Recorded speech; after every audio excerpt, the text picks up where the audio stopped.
Good evening, everyone. Again, I am Jonid Sidigo Nervasa, and since we already discussed the phase of the moon, and now let's proceed to lesson 40, which is my topic, beliefs and practices associated with the moon. Superstition are beliefs based on opinions, observations, and experiences, but no scientific explanation. While some beliefs about the moon have no scientific basis, there are also beliefs that can be explained by science. And so, superstition it's all about the thoughts or ideas of people or a person about something. And so, this discussion or this report is all about the superstitions or in Filipino term, haka-haka of people kung unsa ang effects or unsa ang connection sa moon to our environment and to our sa ato ang palibot karon. Some of beliefs or mga pagtuo sa mga tao about the moon have no scientific explanation or mga haka-haka lang. And also some of mga haka-haka or mga beliefs sa mga tao or superstition sa mga tao about the moon is also tinuod jud. It means na tinuod jud siya nga nahitabo, and also nastudihan po sa mga professional scientists sa kana nga matter. And now let's proceed to superstitious beliefs. Phases of the moon are often associated with superstitious belief because they have great impact on Earth and in turn affects our lives. So as we observe no, sometimes if mutanaw ta sa pag makita nato ang moon, dili man siya always is whole, di ba?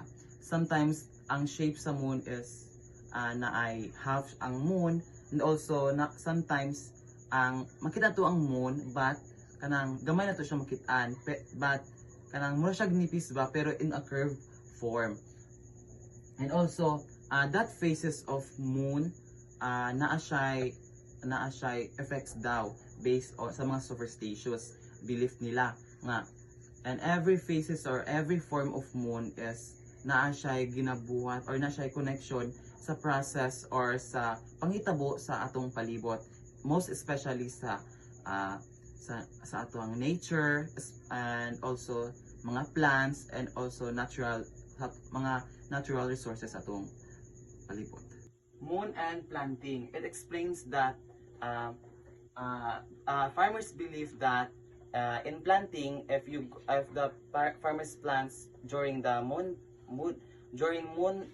full moon, it also helps the plants to grow and also help the fluids or water in plants more effective, and the farmers expect also to have a good harvest in the future for their plants.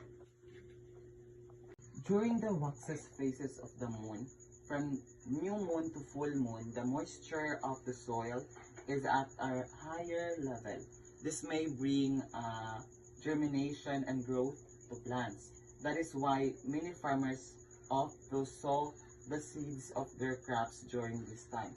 So, para sa itong giingon ako gaina nga in every phases of moon or during pag kanang moon is kanang na ga-process siya or ga-form siya into a lahi siya nga form. For example, kaning waxes phase of the moon is kanang during this time daw pag waxes phases of the moon, it is bring germination and growth to plants. Kasi itong ako mention gaina nga pag every phases of moon or every form of moon daw is naday beneficyo na sa mga plants. And now, and during the waxing phase of the moon, and when we say waxing phase of the moon, it is the period between the new moon and the full moon. And based on the farmers daw, pag during this time daw, pag ang moon is in a waxing phases, it is also help to germinate and also to grow the plants more healthy and more stable, so that they expect the plants or their plants will have a good harvest in the future. For the next discussion, moon and weather. when the sun, moon, and earth line up and the moon is at its perigee or closest to the earth, you can expect the lower temperature. So, pag kaning tulo, sun, moon, and earth is line up sila or naglinya sila, mag-expect na jud ka nga ang panahon or ang temperature is in a lower level. The phase of the moon is full moon or new moon, it causes a bulge in an ocean. A similar thing happens with the atmosphere. It attracts the atmosphere to itself. So, pag maobserbahan ni mga na ay full moon or na ay new moon, kanang nga time during the is ang level sa tubig sa ocean or dagat is taas siya or high tide siya na short term. For the last part of this discussion, tides. Tides are the rising, falling of sea levels with respect to land. Imagine the moon as a magnet and earth as a huge metal.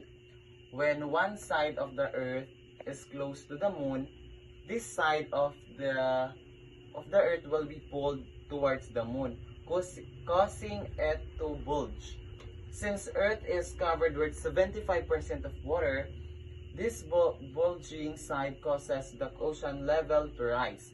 The rising of ocean level is known as high tide. On the other hand, the other side experiences low water level since the water is concentrated on the other side. This is known as a low tide. So, if we observe, naa siya panahon ng dagat is naa siya gamay nubo ang level sa tubig, napud uban nga taas ang level sa tubig. Pag nubo ang tubig, it called low tide. Pag taas ang tubig, it also called high tide. And that mga kanang high tide and low tide causes po na sa magnation or ang causes po na sa magnet effects of moon to our earth. Kay since ang earth man is mostly sa earth is more on water, 75% man is water and the other percent is land na. So munang mas makita to ang gravitation or ang magnet effects sa moon sa atong earth through the waves and through the level of the sea. That's all of my report and thank you.